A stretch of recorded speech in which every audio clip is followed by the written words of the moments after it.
Okay, welcome to another installment of Lineage Lessons. On the endless journey It's endless. of lineage lessons. Absolutely.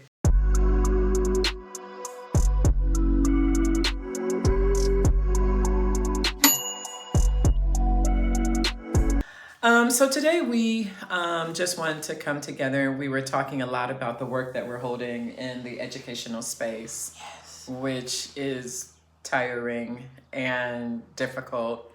And when we have more time, we're going to delve into that a lot. I think it would be great I would like to learn more about your perspective as a newer teacher and, having been, and we're both teaching in the same district where I used to teach. That's a lot.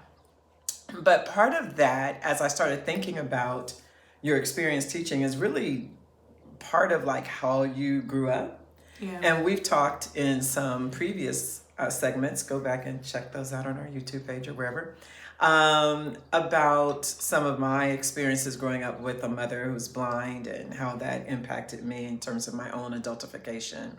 But I would love to know, like, how did you grow up in a big old family? When I grew up, it was just me and my mom, right? That was it. And then I had some grandparents that were sort of on the peripheral. But you grew up in a whole family sitch. And so what was that for you as a Black girl? What was growing up in our family like as a Black girl? There's so many dynamics to that. I appreciate that question. We did talk a little bit about your relationship with my grandmother, which was a different vibe. I think you were super intentional about not wanting to necessarily recreate some of the economic I don't know how to say that. You ain't want to be broke at all.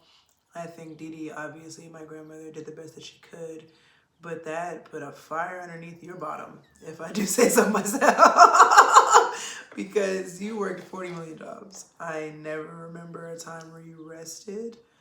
I think growing up, I definitely remember you wanted me to feel that I was beautiful. Mm-hmm. I'm learning now that that was just due to colorism that you experienced and, adultification, but also this idea of light skin privilege came up a lot in regards to me needing to have a good personality because looks weren't going to be my selling point, if you will. So I think you were super intentional about me being smart.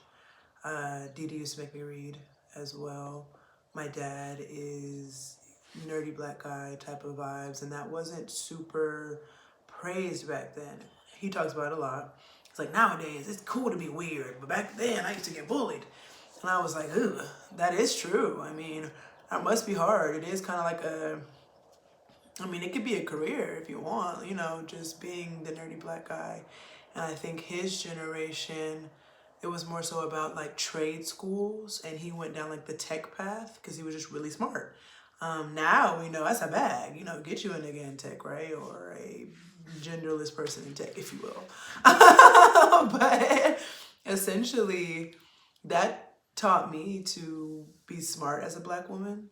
Although you wanted me to know that I was beautiful, I was never one of those like pageant girlies. Like, I got Barbies, but they had to be Black. Like, there was racism in that way, which, good thing, because I don't need to. I think y'all wanted to protect me from seeing other beauty standards that didn't align with my reality. Like, why would I even,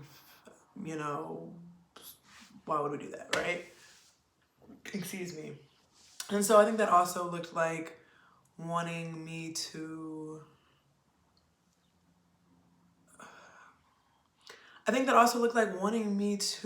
have good role models. The community that was around me, I think you always wanted people that were more like thick around me, people that were open to wearing their natural hair. You always told me not to perm my hair, which was different because back then the girls were like, girl, are you wearing twisties?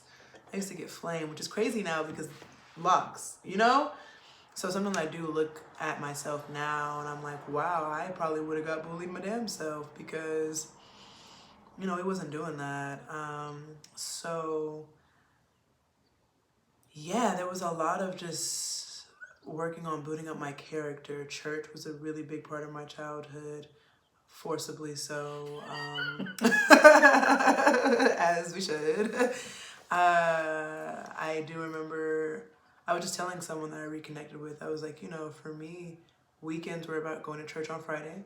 Saturday, I might have praise dance rehearsal, or that's what we did on Saturdays. E-Babe.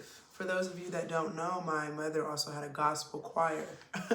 On top of working a lot of jobs and raising several children and being in a marriage and being a woman and being a teacher and educator, she's also a musician, and she leads and she writes the songs and composes them.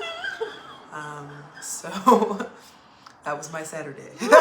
Christ again. Like, imagine like Friday you get home from school and you're like, Mama, like, let's watch video games. And she's like, yeah, you're gonna go to choir rehearsal. And you know what you're gonna do when you wake up the next day? You're gonna go to choir rehearsal. A different choir. Right. A different choir. And then on Sunday, you will be an acolyte. And I didn't even know what that meant. I was essentially an altar girl.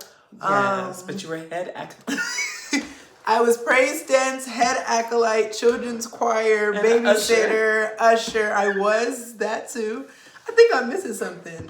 Helping them with the communion was a part of my altar girl duties. And then sometimes we'd have a 3:00 service because this is the minister of music. We don't just go play the piano. Accent included. It wasn't that. No. We need to be there on time. She would leave my dad some morning. I think I got left too.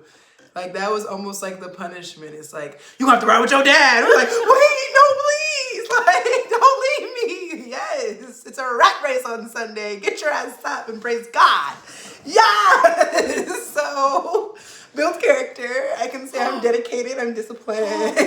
That was a value. That's real. So funny from your So perspective. real. Yes. Very true. I mean, I was the minister of music, so you have to be not just timely, you have to be early.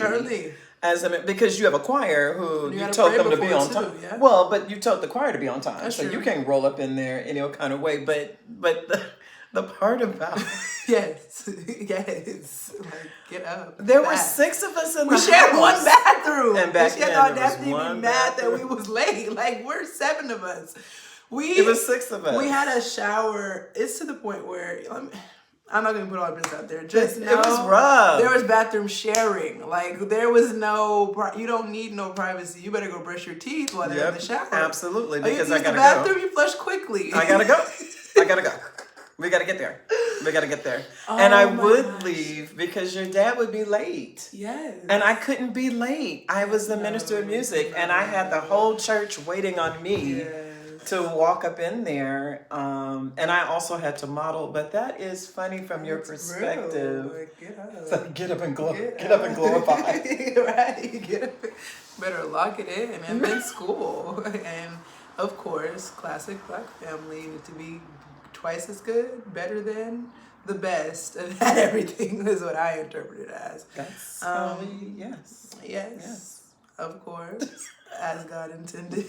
That's the same God that woke me up on Sunday. You cannot be. The same one that was like, better not get left. That is the same God on Monday. The same God on Monday, better not get left. Yeah, Honking. That's true. Yes. To get you out the house at 7:30. I've also got left for school before. That was high school, obviously. Middle school, I just would cry in the morning, just a little life. I'm like, I don't know what you're drop Ben off too. But after you, right? So I would drop you off at middle school. Okay, and then I would take Ben to get something to eat. Oh yes. Because this is how I'm not helping him with because we would either go to Colonial Donuts or we would go to Arizmendi. Yeah, and get the shortbread. But then, by the last year, I think we had graduated up to La Farine. Oh yes, the ham and cheese. Bribing us to be in this rat race with him. Absolutely. We were full all in bribery. survival mode together. It was God's plan for us. I would drop you off because you had to be at ungodly, like 8 a.m. at Tech. Yeah. And Ben didn't have to be there till 8:30. It's true. I think we did start. That was foolish. That was a lot for me. And then I would leave there and then go to work and then pick y'all up in reverse, maybe. I don't remember what happened after school. At one point, I was picking him up with my after-school program. Kenny would pick Ben up from school, and we would ride. He would pick me up, and then we would go pick Ben up, and then we would go to the after-school program down the street.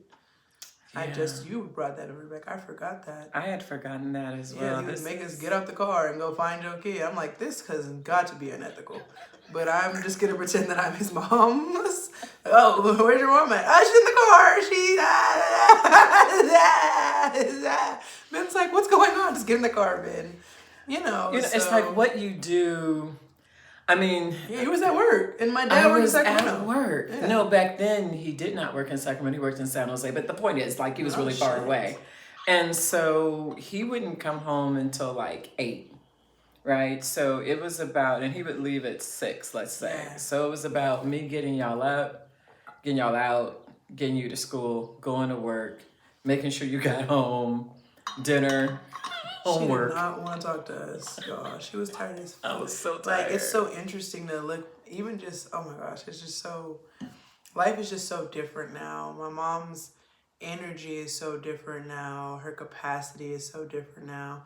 And I'm starting to understand, or like even still, my dad's getting home at like 7. I don't know if y'all see those memes where like the dad's sitting in the car and he's he's just like contemplating his life before he comes in. It was never 7. It was always 8 to 9. 8, it was late. It was definitely depending late. upon, there was also times where my grandmother was alive and he would go see her. Like there's a multitude of dynamics that would, I'm like, okay, so now I won't see him until forever. But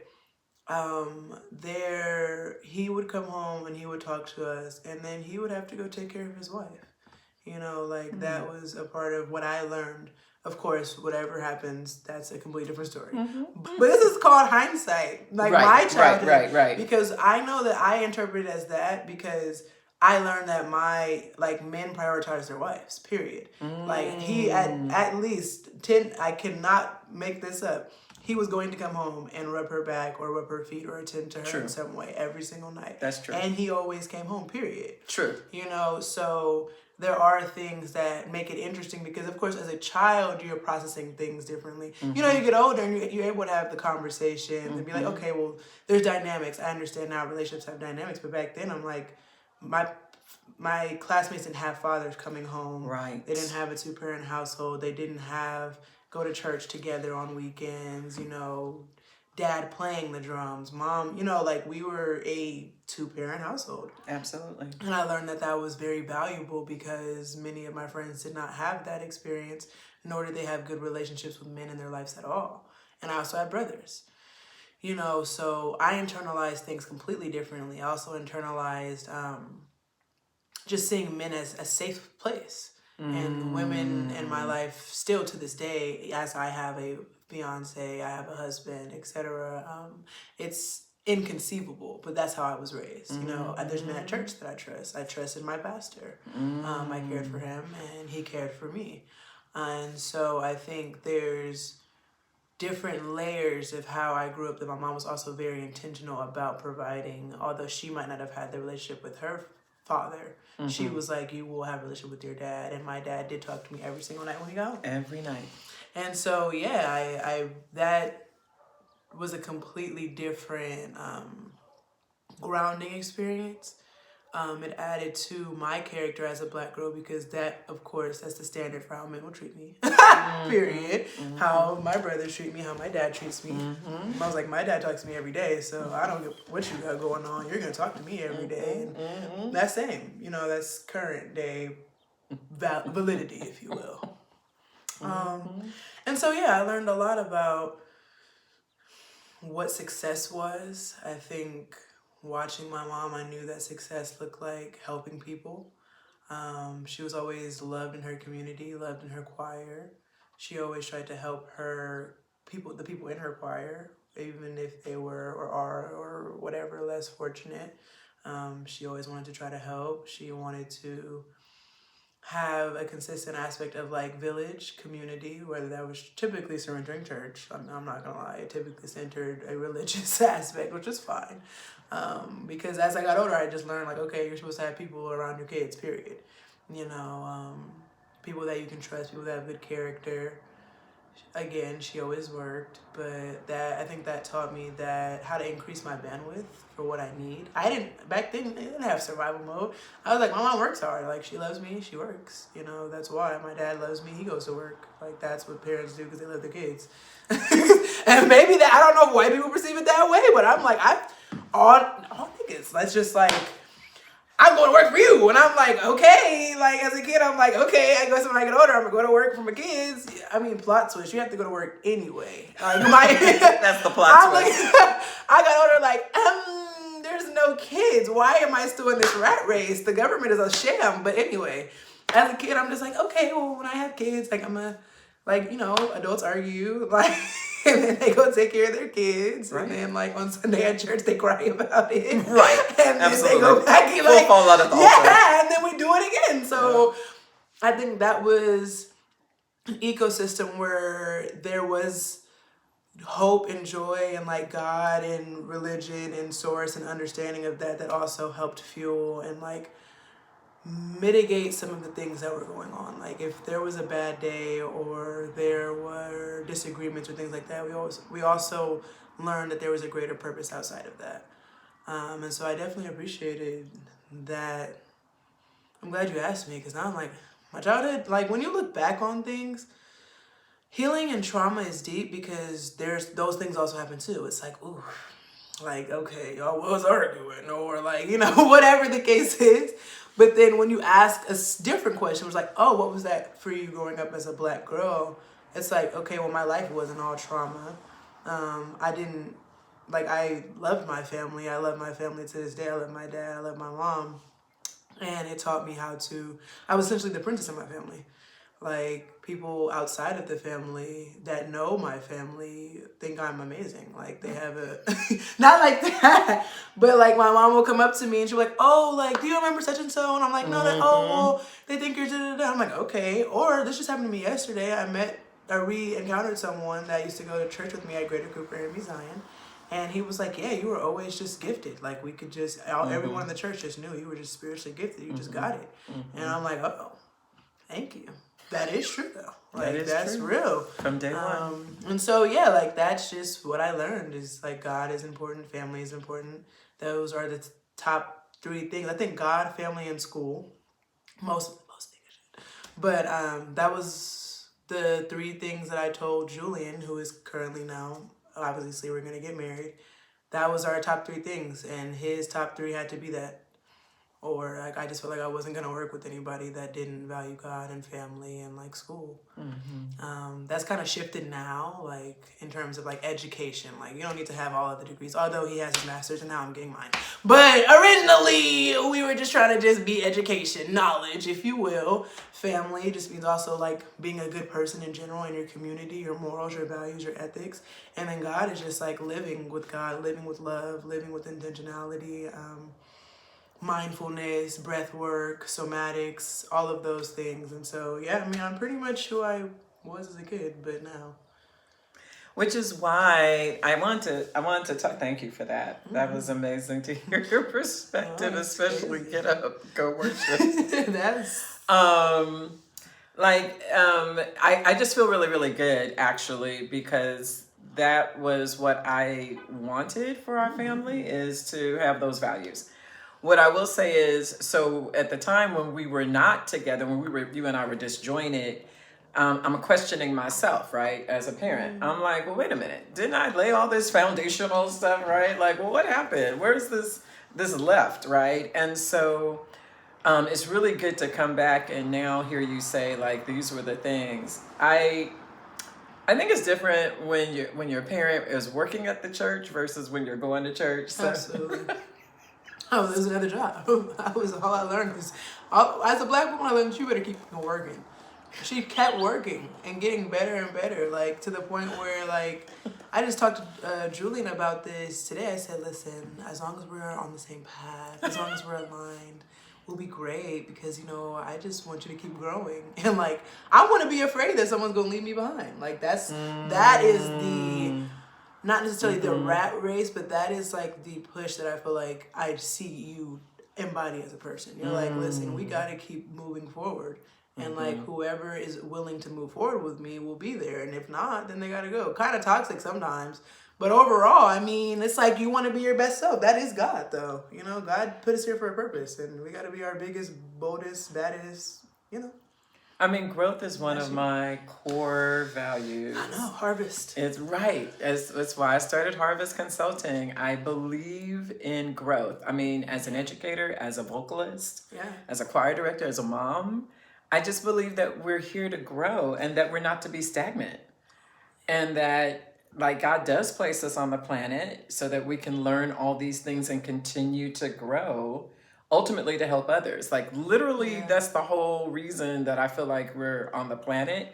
And if you are 26, if you're 26 and you have the mindset of someone 16, that's problematic. And then if you're 46 and you're still where you were at 26, and I'm not talking about financially, or I'm talking about your mindset, right? Growth mindset. What's a growth mindset? What's, you know, and I mean, when folks say that, they're like, we have to have a growth mindset, but I'm really about, how am I learning new things? How am I taking new ideas? For sure. How am I learning from the people who are coming after me? I'm very invested in folks who are a lot younger than I am. For sure. Because I feel like y'all know a lot. And so I'm like, tell me more. How do I do that? How do I get that? Like, isn't that what we're here for? And then to share that. So it makes me feel good that you can encapsulate that. And the part that I loved is you were like, I had a 2-parent household when my friends didn't. Absolutely not. I don't think I know any of my friends that have a 2-parent household. I think, looking back, I wish that I was able to appreciate that more. Me too. In regards to... I don't know if you guys can hear that, but my son is currently practicing his drumming. Just like his dad. That's beautiful. Just like his daddy. I think that I wish I could have appreciated that more instead of attaching it to my reality. For example, when y'all ended up separating, because y'all still hang out to this day, you know, for better or for worse, whatever the case may be. Wow. Because I'm looking at you and I'm like, you know, life is hard. Separation is hard. Like, that's a whole different episode. But essentially, I also know people whose dad didn't move down the street. My dad lives down the street from my house. Like, there was never a time where my parents were not intentional about creating and showing what love looks like. Even in the transition, it was always from a place of like love.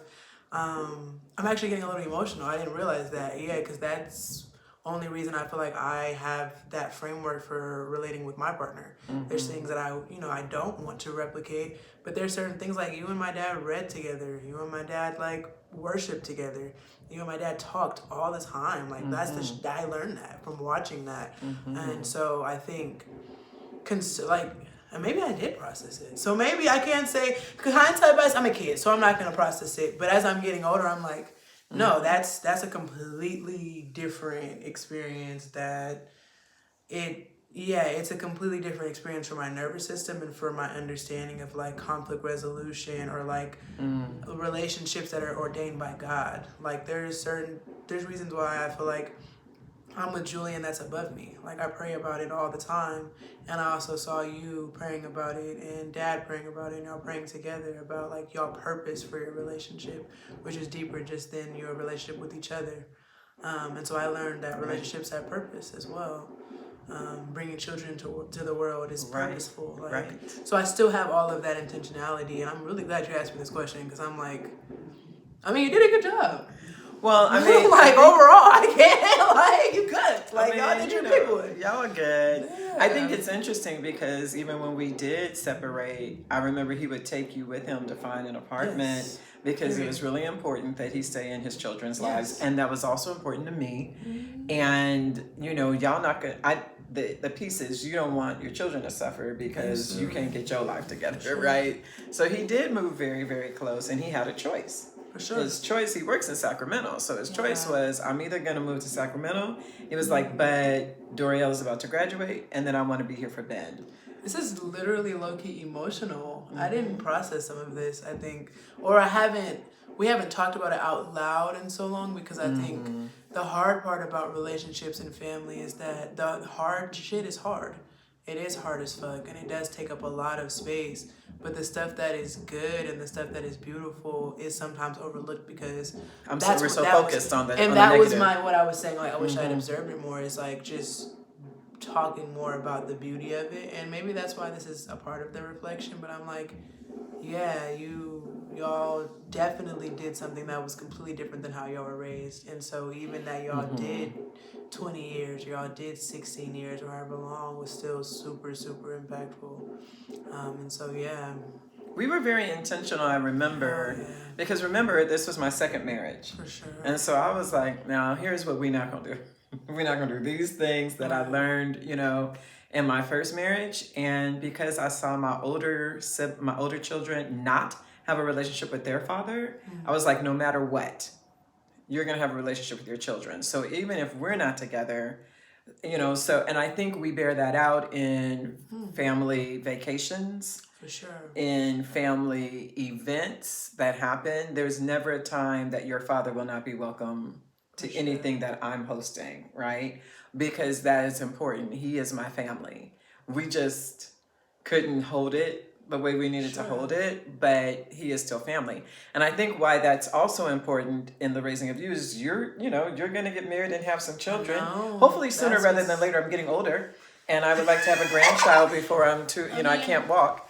I think so that's the part that, not to cut you off, but yeah. I think that's the part that makes it a little more emotional, is that like understanding part of my choice and wanting to be with someone who I see value in, who I see that same like resiliency.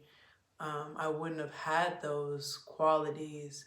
Or as people like to make fun of me. They were like, you're dating your father. Like, basically, I was about to say it. But yeah, he's a nerdy boy, man. At the time when I met him, we was like 17, but true. Nerdy, from East Oakland, like super, super intelligent, a little awkward, almost very family. Funny, almost family. Like, say, yeah.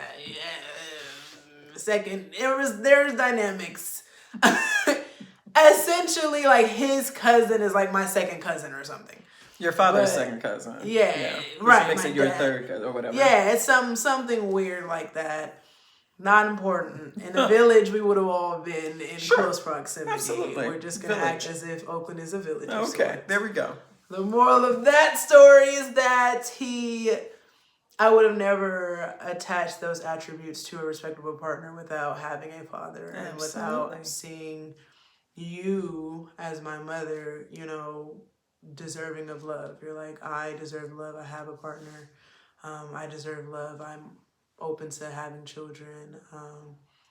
And yeah, that's beautiful. Yeah.